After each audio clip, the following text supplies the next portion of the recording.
నిన్న మొన్నటి వరకు దంచికొట్టిన ఎండలు కాస్త రిలీఫ్నిచ్చాయి. ద్రోణి ప్రభావంతో రాబోయే 5 రోజుల పాటు రాష్ట్రంలో తేలికపాటి మోస్తారు వానలు పడతాయని ప్రకటించింది వెదర్ డిపార్ట్మెంట్. అయితే దక్షిణ మధ్య తెలంగాణ జిల్లాలో మాత్రం 2 రోజుల పాటు అత్యధిక టెంపరేచర్లే నమోదవుతాయని ప్రకటించింది.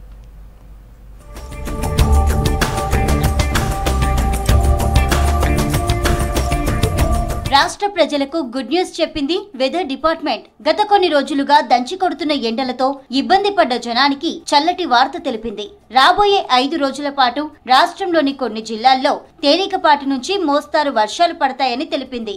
ముఖ్యంగా ఉత్తర తెలంగాణలో పలు చోట్ల వర్షాలు కురుస్తాయని ప్రకటించారు వెదర్ ఆఫీసర్ శ్రావణి.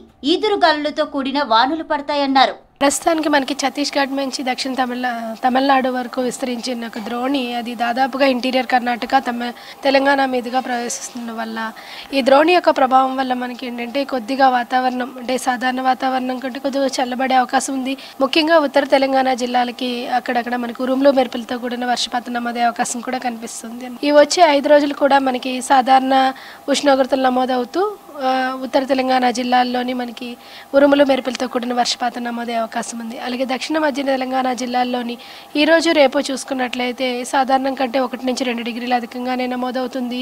ఈ రోజు ముఖ్యంగా వడగాల్పులు కూడా వీచే అవకాశం కూడా కనిపిస్తుంది. ఛత్తీస్గఢ్ నుంచి దక్షిణ తమిళనాడు వరకు విస్తరించిన ద్రోణి కారణంగా రాష్ట్రంలో చల్లటి వాతావరణం ఉంటుందన్నారు వెదర్ ఆఫీసర్లు. కానీ దక్షిణ మధ్య తెలంగాణ జిల్లాల్లో సాధారణం కంటే 1-2 డిగ్రీల ఉష్ణోగ్రతలు అధికంగా నమోదవుతాయని చెబుతున్నారు. వడగాల్పులు వీచే అవకాశం కూడా ఉంటుందంటున్నారు. 2 రోజుల తర్వాత సాధారణ స్థితికి చేరుకుంటాయంటున్నారు. ఈ 2 రోజులు కొద్దిగా దక్షిణ తెలంగాణ జిల్లాల్లోని ఉష్ణోగ్రతలు ఉన్నప్పటికీ మనకి ఎల్లుండి నుంచి పూర్తిగా ఉష్ణోగ్రతలు సాధారణ స్థితికి చేరుకుంటాయి. మరొక వారం రోజులు కూడా కొద్దిగా తక్కువగానే ఉండే అవకాశం ఉంది.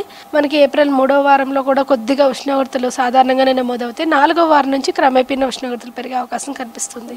దక్షిణ తెలంగాణలో కొద్దిగా వడగాల్పులు వీచే అవకాశం ఉన్నందున భద్రాద్రి, కొత్తగూడెం, ఖమ్మం, నల్గొండ, సూర్యాపేట, యాదాద్రి, భువనగిరి, జనగాం, దీంతో పాటుగా జోగులాంబ, గద్వాల్, వనపర్తి ప్రదేశాల్లో వడగాల్పులు వీచే అవకాశం ఉన్నందున ఎల్లో అలర్ట్ ఇవ్వడం జరిగింది. ద్రోణి కారణంగా హైదరాబాద్ పరిసర ప్రాంతాల్లో కాస్త టెంపరేచర్లు తగ్గే అవకాశం ఉంటుందని చెబుతున్నారు వెదర్ ఆఫీసర్స్. ప్రస్తుతం నమోదవుతున్న ఉష్ణోగ్రతల కంటే 1-2 డిగ్రీల టెంపరేచర్లు కూడా తక్కువగా నమోదయ్యే అవకాశం ఉందంటున్నారు.